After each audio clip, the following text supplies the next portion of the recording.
Hi, my name is Tami Forrest, and I'm here to share my mental health challenges with you and how I found resiliency. So mental health challenges for me started at a very young age. I had a very hard time during elementary school, faced bullies, teasing, and hardships every day. I could control was my weight. So if the kids called me chubby, I needed to be skinny to fit in with all the other girls. So there was days I would go without eating. There was days I would eat a lot and not keep it down. All the time I thought I had control over something in my life that was bringing me so much hardship, when really I was just spiraling out of control at such a young age. I was so lost. I didn't know who I was. I didn't even know who I wanted to be. I just knew I wanted the bullying to end so that I could go to school and be happy and feel like I fit in.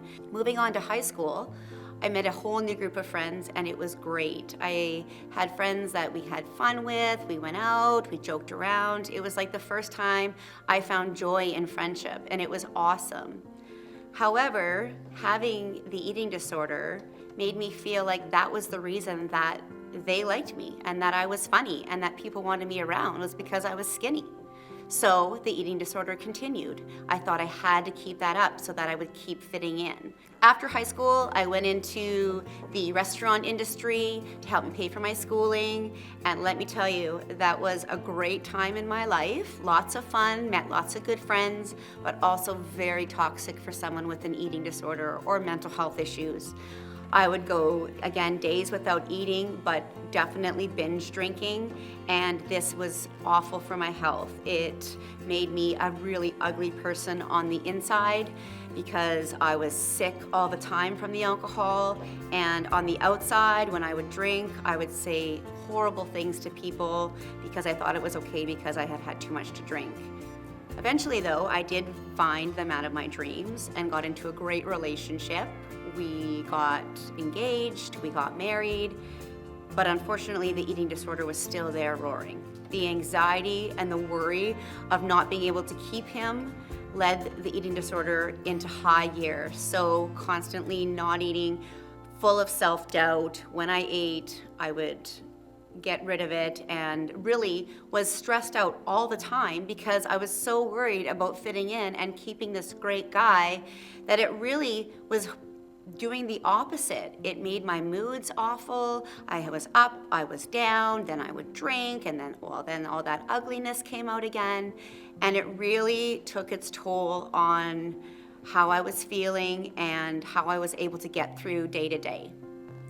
We got married, we decided to have children, and thankfully I can say that I was able to put the eating disorder off to the side and carry 3 beautiful children.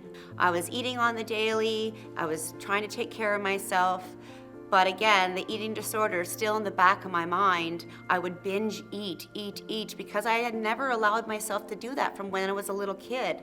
So because of that, the weight gain came on, and that was a whole nother aspect of me to deal with after I had the kids.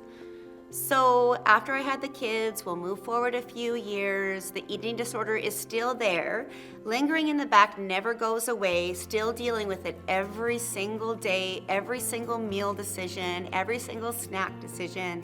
You're dealing with those awful thoughts in the back of your head. If you get fat, if you don't lose the weight, they're not gonna like you. You're not gonna fit in. You're not gonna be the pretty mom. You're not gonna be the pretty wife.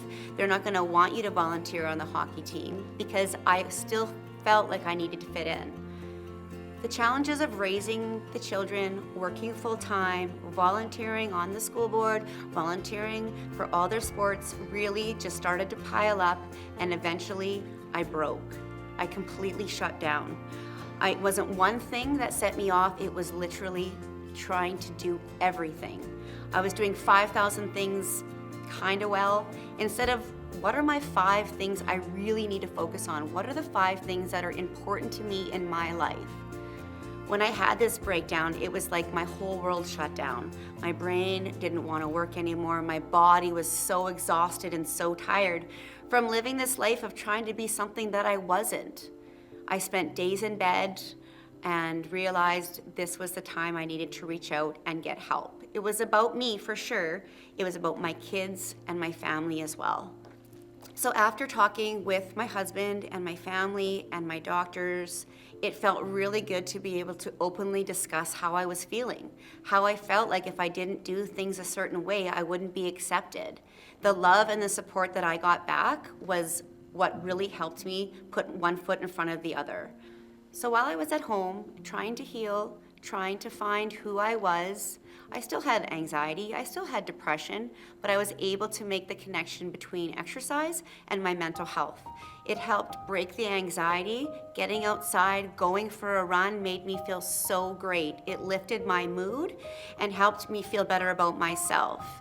Exercise can be many things, so you just have to find what helps and works for you.